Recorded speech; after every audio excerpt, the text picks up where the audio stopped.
kom nou net randomly by my op, dat wanneer een persoon hulle lewe vir Jesus gee, dan is daar hierdie, dan daar is 'n groot,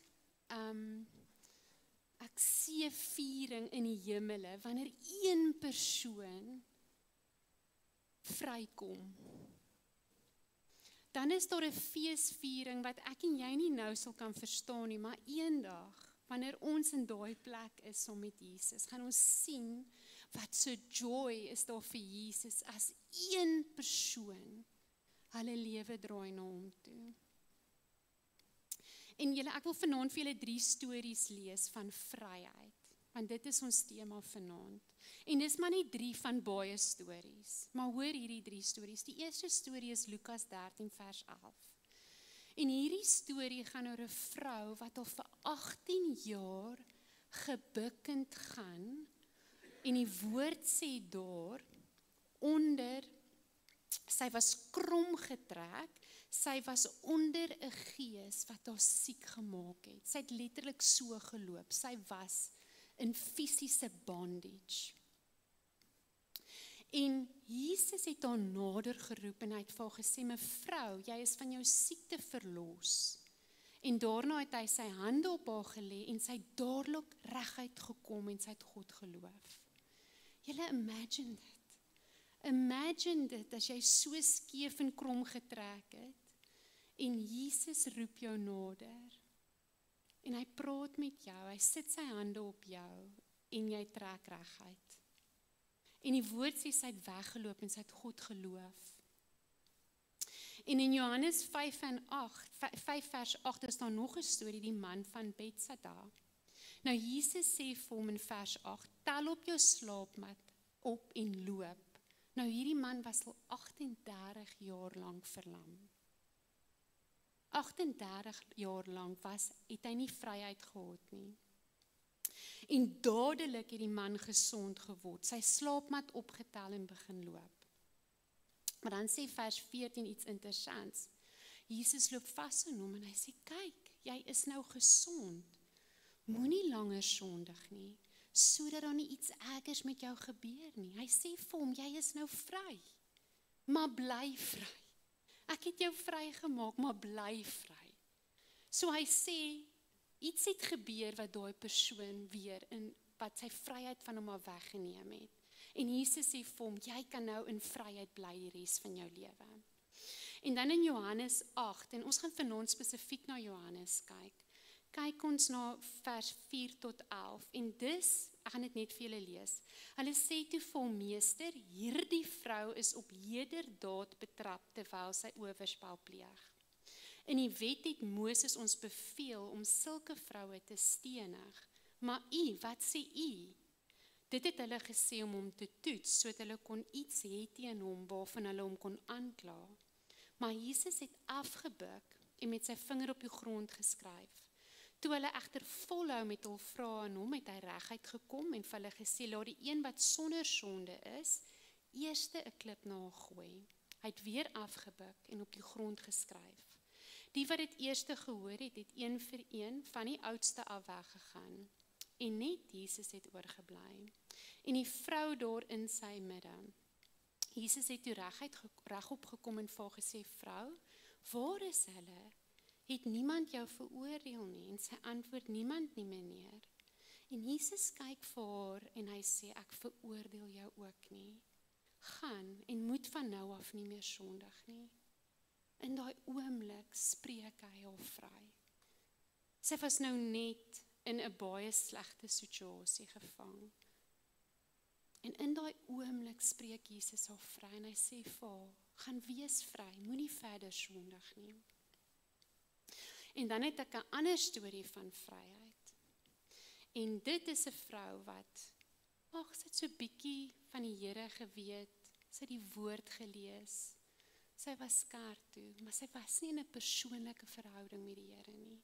Sy het hom nie geken nie.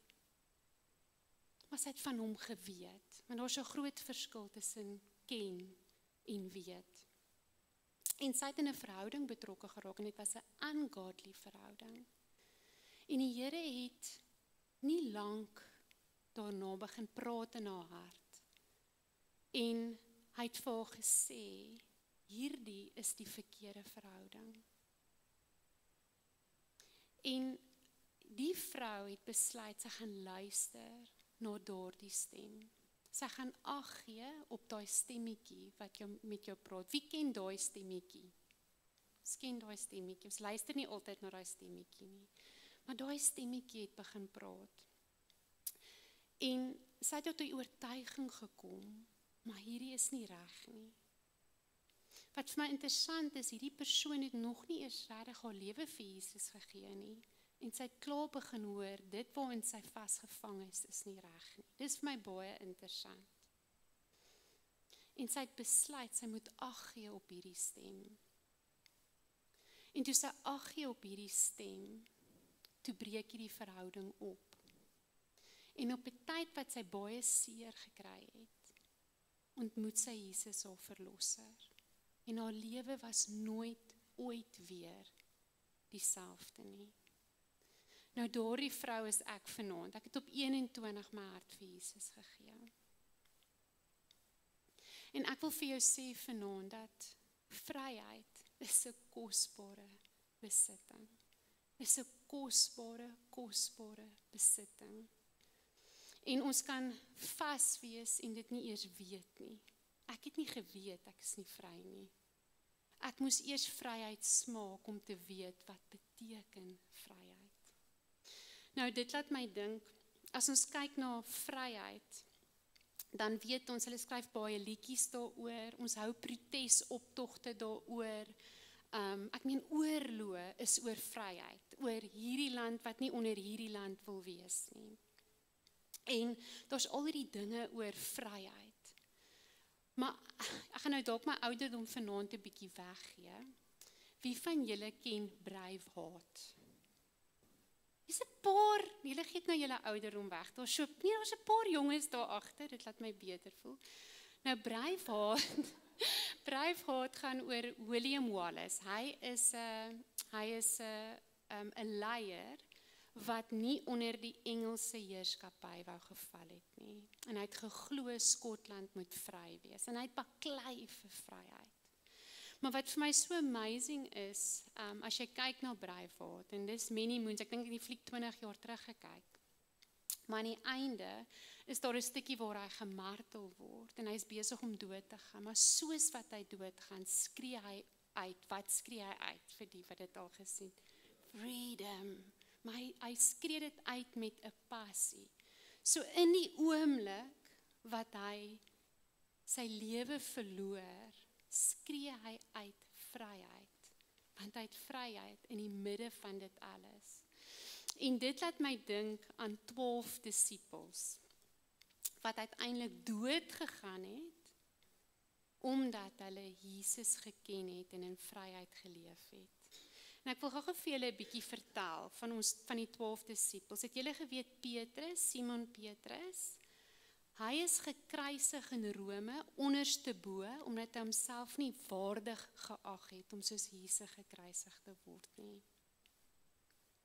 Andreas, die broer van Petrus, is ook gekruisig op 'n X-vormige kruis in Griekeland. Jakobus, seun van Zebedeus, julle sal ken as the Sons of Thunder, is onthoof op die bevel van koning Herodes Agrippa. En dan Johannes, sy broer, ook seun van Zebedeus, is die een wat gemartel is, lewendig in kookolie gegooi is, en wonderbaarlik van dit ontsnap het. En hulle het nie geweet wat om met hom te doen nie. Hulle het hom verban na die eiland Patmos, want wat doen jy nou met 'n man wat nie kan doodgaan nie? Hy is die enigste ene wat hulle weet nie eintlik wat met hom gebeur het nie. Daar's net hierdie wonderbaarlike account van sy lewe. En dan is daar Filippus. Volgens tradisie is hy ook gekruisig in Klein-Asië. Vandag noem ons dit Turkye. Kan julle sien hoe is hulle oral in die wêreld versprei? Bartolomeus, ook genoem Nathaniel, hy's lewendig afgeslag en daarna onthoof in Armenië. Thomas, Didymus, die een wat getwyfel het, Hy is doodgesteek met spiese in Indië terwyl hy die evangelie daar verkondig het. Matteus, die voormalige tollenaar, hy is volgens tradisie vermoor, waarskynlik met 'n swaard of 'n spies in Ethiopië. Jakobus, seun van Alfeus, hy is van 'n tempelmuur in Jerusalem afgegooi en toe lewe hy nog steeds. En toe klap hulle hom dood om seker te maak hy lewe nie. En dan Judas, nie Iskariot nie, hy is vermoor in Iran met 'n stok en 'n byl. En dan Simon die Zeloot, volgens tradisie is hy gekruisig of middeldeur gesaag in Persië. En dan Matteus, wat Judas Iskariot se plek gevat het, is volgens tradisie gestenig en toe onthoof in Jerusalem. Dis die 12 disippels wat Jesus gevolg het. Nou weet julle wat het daai 12 uitgeskree in hulle laaste oomblikke? Wat dink julle het hulle uitgeskree? Jesus, vryheid, freedom. En my vraag vanaand is, kan jy dit uitskree? Kan jy vanaand sê, ek is vry? Kan jy freedom uitskree vanaand? Want ons wil vry wees van gebondenheid, van vrees, van skuld. Die mense wil van 'n klomp goeders vry wees. Maar wat beteken dit as ketTINGS nie ekstern is nie, dis nie om jou nie, maar dis hier in jou hart. Jou siel is in bondage. Wat beteken dit? Dat dit nie iets is wat jy fisies kan sien nie, dis 'n toestand van wie jy is. Jy is in bondage. Spiritual bondage. En weet julle wat, in ons tyd het waarheid 'n baie los tema geraak. Dit is soos, man, jy bepaal jou eie vryheid, of weet dit is, vryheid is jou vryheid, is jou waarheid, ja maar nie vryheid nie, waarheid, jou waarheid is dit, of jou waarheid is dat. Maar weet julle wat, Jesus het dit baie duidelik gemaak, dat waarheid is 'n vaste konsep. Dit verander nie, dis vas, dis een ding, dis nie vloeiend nie, dit verander nie, dis nie flexible nie. Waarheid is waarheid. En Jesus praat van dit is absoluut, en hy sê, dit maak jou vry. Dit het die vermoë, die waarheid soos wat hy waarheid ken, maak jou vry. En as ons kyk na Johannes 8, hy het 'n intense gesprek met die godsdienstige leiers van die tyd as gevolg van hierdie hele geval van die vrou wat vrygespreek is in Johannes 8. En dan sê hy iets baie radikaals. Hy sê in Johannes 8 vers 31 tot 32, as julle in my woord bly, is julle waarlik my disippels. En julle sal die waarheid ken en die waarheid sal julle vrymaak. Johannes, die Engels sê dit vir my die mooiste, if you abide in my truth, you are truly my disciples, and you will know the truth, and the truth will set you free.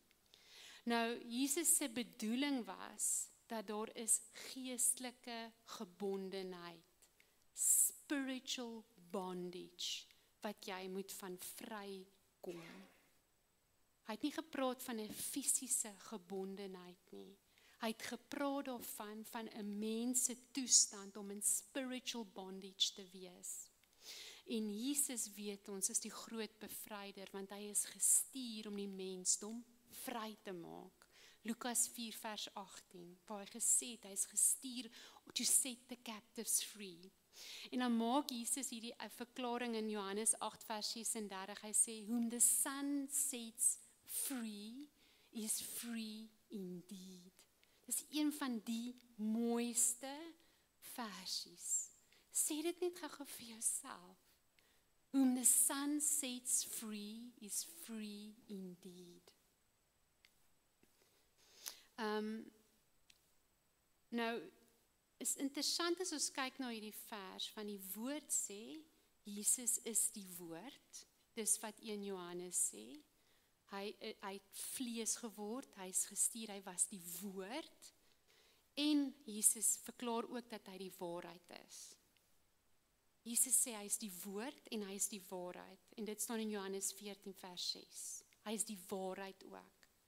So eintlik as jy in Johannes 8 vers 32 gaan kyk, gaan dit daaroor om 'n diep, intieme, lewendige verhouding met Jesus te hê. Nou ek leer al van kleins af my kinders, as hulle die woord lees, as hulle die Bybel lees, moet hulle dit verpersoonlik. Sit jou naam in die woord. Maak dit persoonlik. En as jy gaan kyk na Johannes 8 vers 32, en ek sit nou my naam in, maar sit jou naam in, dan sê dit met ander woorde, Suzel, as jy in my bly, sal jy my disipel wees, en dan sal jy my ken, want ek is waarheid, en jy sal vrygemaak word. Verstaan julle die krag waarna toe hy jou lei vanaand? Nou JD het verlede week gepraat van 'n baed, wat in Grieks beteken 'n menu, en dit beteken om te bly, om te woon, om woning te maak. Nou julle sal onthou, hy het ook gepraat van daai teesakkie, né? Onthou julle die voorbeeld van die teesakkie? Wat het hy gesê, moet julle nie wees nie? Julle moenie? Ja, fantasties. JD, uitstekende preek daai, hoor. Jy moenie dippers wees nie. 'n dipper is jy druk net daai teesakkie van julle wat dit gemis het. Jy dip hom net so. Is daar enige smaak in daai kookwater as jy hom so maak? Niks. Jy moet daai teesakkie los. En JD het so mooi gepraat oor ons is dippers. Ons dip net so in die Here en dan gaan ons weer aan met ons lewe. Jy gaan nie in vryheid leef nie. En ek wil vir jou sê, 'n dipper, ek het nou by JD se stukkie aangeheg daar, 'n dipper leef nie in vryheid nie, hy het experiences van vryheid. Hy kom en hy dip so 'n bietjie vanaand in die kerk, en dan gaan hy net aan. Hy het 'n experience gehad, maar hy lewe nie in vryheid nie. En ons het 'n verantwoordelikheid om met onsself te praat en na onsself te kyk en te sê, is ek vry? As ek kyk na my lewe, is ek vry? Want ware vryheid word slegs geken, word slegs verkry as jy bly in Jesus en as jy hom ken, want hy is die waarheid.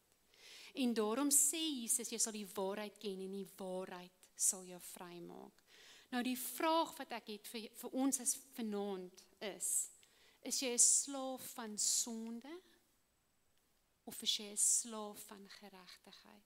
A slave of sin or a slave of righteousness? Nou hierdie is goeders wat Paulus in die kerk aangespreek het. En dis die probleem met, want as ons dippers is, dan is ons 'n slaaf van wat? Slaaf van sonde. Ons is nie 'n slaaf of righteousness nie. As ons 'n baie noem, dan is ons wat? A slave of righteousness. Hoor wat sê Romeine 6 vers 16. Do you not know that when you continually offer yourself to someone to do his will, you are the slaves of the one whom you obey? Either slaves of sin, which leads to death, or of obedience, which leads to righteousness, right standing with God. So is jy vry of is jy 'n gevangene? En as ons vry is, het ons ook 'n verantwoordelikheid om ander mense te help om te sien as hulle vasgevang is in iets wat hulle vryheid wegvat.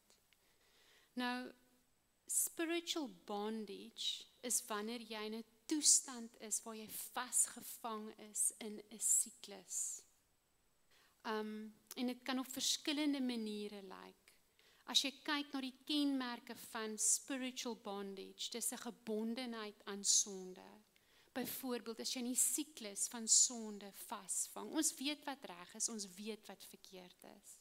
As jy aanhou doen dit wat jy weet verkeerd is, wat beteken dit?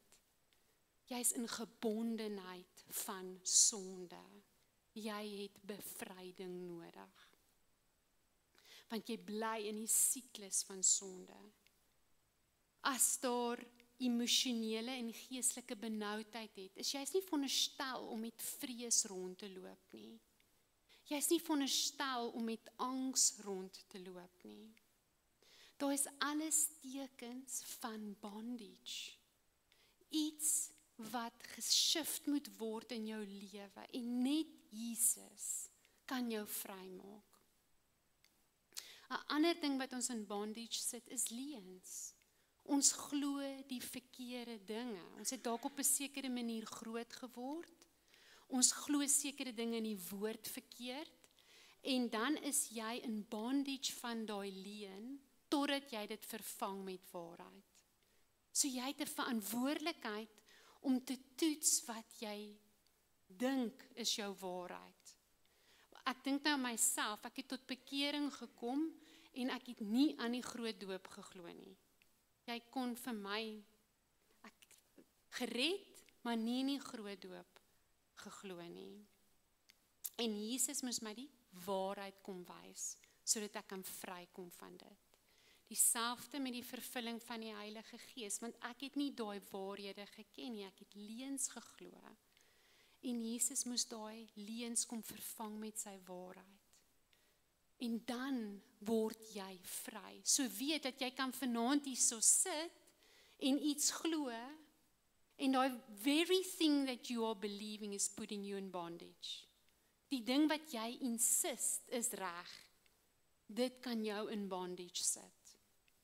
En daarom moet jy die Here vra, Here, wat is die leuns waaraan ek vashou? En natuurlik nog 'n teken van bondage is, wanneer jy nie geestelik kan groei in jou verhouding met Jesus Christus nie. Jy is nie veronderstel om op dieselfde plek te bly nie.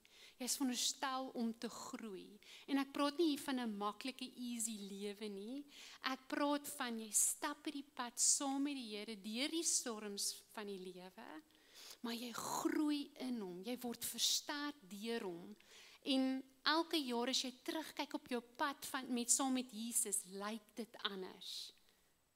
Maar as dit dieselfde lyk, year after year, en jy skuif nie, dan is jy vas in bondage. Jesus came to set the captives free. Dit is wat Jesaja 61 sê. I came to set the captives free. To give liberty to the prisoners. Weet julle wat is werklike vryheid? Om 'n bondservant van Jesus te wees. 'n Bondservant. Ek wil gou vir julle lees, wat is 'n bondservant? 'n Bondservant of Christ is a phrase from the New Testament rooted in the Greek word dolios that describes a believer who voluntarily surrenders their life to Jesus. Eie keuse gee hulle lewe vir Jesus out of love and total devotion. Unlike a slave by force, a bondservant chooses servitude. Hulle kies om te dien, acknowledging that Christ has redeemed them and has sovereign rights over their life. This mindset is characterized by absolute loyalty, willing submission, and living to fulfill God's purposes. Nou die wêreld gaan wragtig nie verstaan hoekom jy 'n bondservant wil word nie. Hulle gaan dink dit is dwaasheid. Korintiërs sê dit, die boodskap van die kruis is immers dwaasheid vir die diegene wat verlore gaan. Maar vir ons wat verlos is dit die krag van God. Dit wat hy gedoen het. So wil jy vry wees? Wil jy 'n vry lewe leef? Ek wil vanaand met ons praat waar ons net weer sê, Here, I want to be your bond servant. Ek is ernstig oor hierdie pad wat ek met u stap. Hy sê hy maak jou vry. En hy doen. Maar elke nou en dan kies ons weer ons ou lewe. En dit bly 'n keuse. En 'n bondservant kies om hulle hele lewe af te lê vir hulle meester, Jesus Christus. En hy roep jou uit vanaand om 'n bondservant te wees. En om nie meer vasgevang te word in wat ook al jy hoef nie in daai siklus te bly nie. Leuns hoef jou nie vasgevang te hou nie. Hy roep jou vir vryheid. En die begin van vry wees in lewe is om voluntarily te submit. Dis die heel eerste stap. As jy dink, as jy jou hart vir Jesus gee, jy kan nie iemand forceer om Jesus te dien nie. Jy kan ook nie iemand bang praat om Jesus te dien nie, want dan, jy sal sien, dit gaan nie lank hou nie. Dis 'n keuse waar iemand sê, Jesus, ek kies u.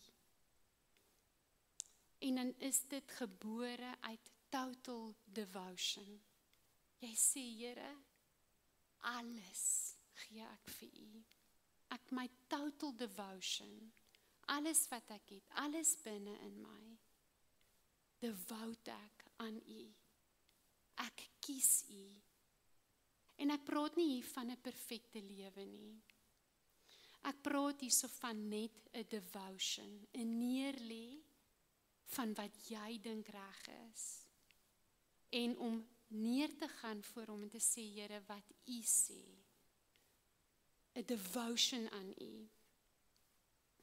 En dit lei tot 'n lewe van ek serve u. Ek dien u. Wat lei tot om diens te doen in sy koninkryk. 1 Korintiërs 7 vers 22 sê, For he who was a slave when he was called in the Lord is a free man in the Lord. So maak nie saak wat jou toestand was toe jy Jesus Christus aangeneem het nie. Jy raak 'n vry mens. A freed man, a freed woman. Julle, dit is amazing nuus om te dink, hy wil jou vry maak.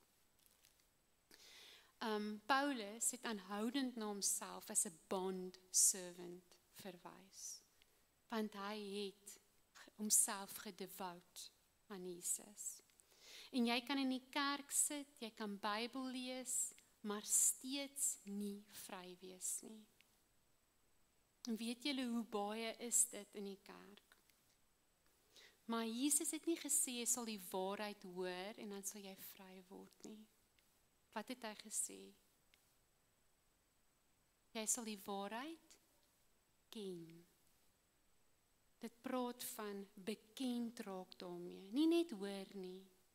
Jy sal dit ken en dan sal jy vry word. So vanaand, soos ek afsluit, wil ek vir jou sê, hy wil jou volkome vry maak. Maak nie saak wat dit is, wat jou nog terughou om 'n lewe van oorvloed in hom te leef nie. En die pad wat jy stap saam met hom is 'n pad van sanctification. Dis om jy's vry in hom, want hy maak jou vry van sondes. Hy maak jou vry van die dood. En soos jy hierdie pad met hom stap, wil hy alles in jou wat nie vryheid, van vryheid spreek nie. irriterende gewoontetjie wat jy het, wat jou in bondage sit, wil hy jou van vry maak. Elke klein sondetjie wat jy dink oukei is, wil hy jou van vry maak, want hy wil hê jy moet 'n slaaf van righteousness raak en nie 'n slave of sin nie. En sy bloed en sy lewe maak dit moontlik. So my gebed vanaand is vir ons elkeen, insluitend myself, en ek wil jy moet dalk net jou oë toemaak soos jy daar sit, en net vir die Here vra, Here, wat in my lewe hou my nog vas?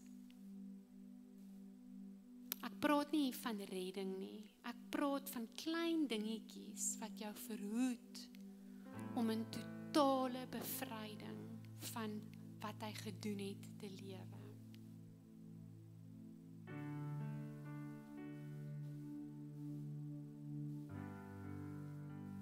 Jy kan nie Jesus aan die een kant dien en die wêreld volg nie. Jy moet 'n keuse maak. En slegs deur 'n keuse te maak, kan jy in vryheid stap. En vanaand as hy vir jou sê, hierdie ding is wat besig is om jou te verhoed. En ons altyd iets in ons lewens wat ons nog mee moet werk, want ons lyk nog nie soos Jesus nie. Dis 'n pad wat ons saam met hom stap. Hy het jou volkome vrygemaak van die dood. En nou wil hy jou volkome vry maak van alles wat jou verhoed om in 'n lewe van oorvloed saam met hom te leef. Weet julle, dit is so eenvoudig. Al wat jy hoef te doen is om vanaand na hom toe te kom en te sê, Jesus, ek bely hierdie sonde. Dis wat die woord sê, as jy gesondig het, bely dit en hy is getrou en hy vergewe jou. Soos as die Here vanaand vir jou iets, daai klein stemmetjie wat met jou praat, as daai stemmetjie vir jou sê, hierdie ding is nie reg nie, dis besig om 'n blok te veroorsaak. Dan sê Here, ek bely dit en ek kies om dit vanaand neer te lê. Ek kies om my rug op dit te draai en ek kies om my oë op U gefokus te hou.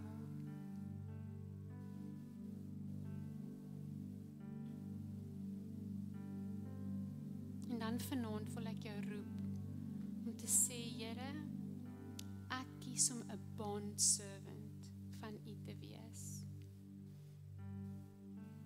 Ek kies om volkome my lewe aan U oor te gee. Ek maak daai keuse. U is my eerste liefde. U is my eerste prioriteit. En al lei dit na dood toe, sal ek U kies. Ek sal myself neerlê en ek sal U kies want U is lewe.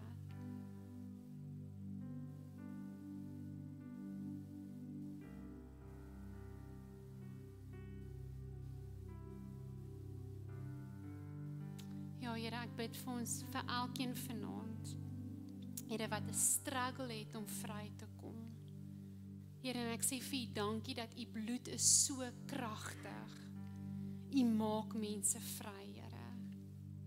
Elke sonde wat vanaand bely word, Here. Elke tekortkoming wat neergelê word voor U. Here Jesus, soos ons dit na U toe bring, sê U, dis voorbetaal. My bloed het daarvoor betaal. Dis uitgesorteer. Jy kan heen gaan, ek oordeel jou nie, jy is vry. Sondig nie meer nie. Moenie meer vasval in hierdie gewoonte nie. Draai jou rug van dit af en volg my. Jesus, ek bid vir ons elkeen vanaand wat daardie keuse moet maak om dit wat ons vashou neer te lê, Here, en om U te vertrou, om hierdie pad saam met ons te stap. Dankie vir die vryheid wat ons het in u bloed, Jesus. En dankie dat u woord sê dat wanneer ons gesondig het, kan ons na u toe kom en u sal ons vrymaak. Ons sê vir u dankie vir daardie voorreg vanaand. En ons eer u daarvoor. Amen. Dankie. Dankie julle. Mooi aand verder en ons sien julle